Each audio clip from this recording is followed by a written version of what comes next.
Ce qui est difficile, déjà il y a 3 genres.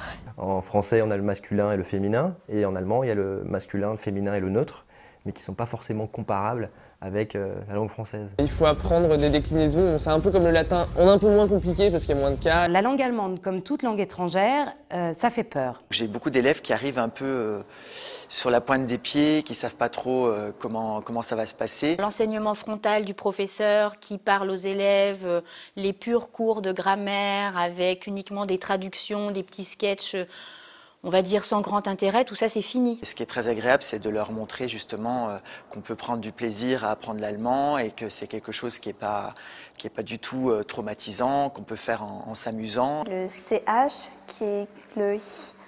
La première fois qu'on devait le faire, notre prof d'allemand nous avait mis un crayon entre les dents et on devait faire le I. On peut utiliser des tas de documents authentiques en classe, on écoute des gens parler, on peut montrer de la musique allemande, on fait découvrir des choses. Il faut échanger, il faut communiquer. Vous avez Guten Tag, vous avez Guten Tag. C'est un début, c'est pas grave, après on va voir. Est-ce qu'on va passer par les mains? Est-ce qu'on va passer par un peu de français? Est-ce qu'on va passer par le dictionnaire?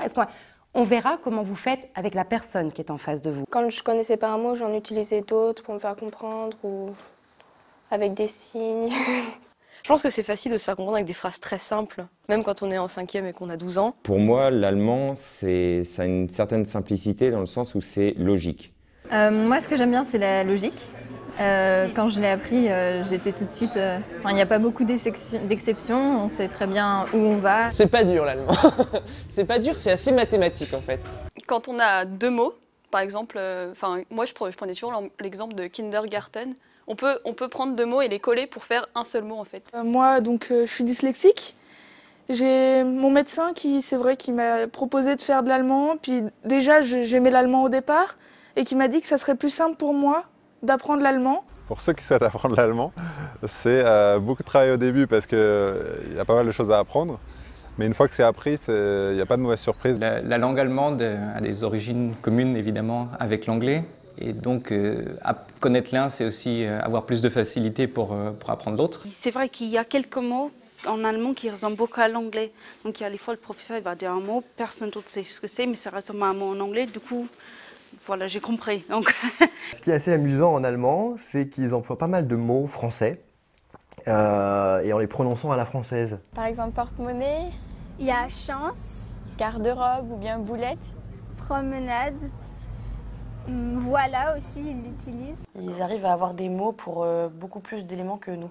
Moi j'aime bien le mot Tintenkeller, ça veut dire effaceur, c'est original. Werbung, qui veut dire publicité, parce que ce mot, il rebondit. Quand vous dites Werbung, ça... Des Français qui parlent allemand, voilà, c'est un grand plus. Et ça plaît beaucoup aux Allemandes aussi. Ich liebe dich. J'ai entendu Ich liebe dich. Ich liebe dich! Heute Morgen wachte ich dann auf. Alles ist ganz still und leise. Nur der Punk ist auf dem Weg nach Haus.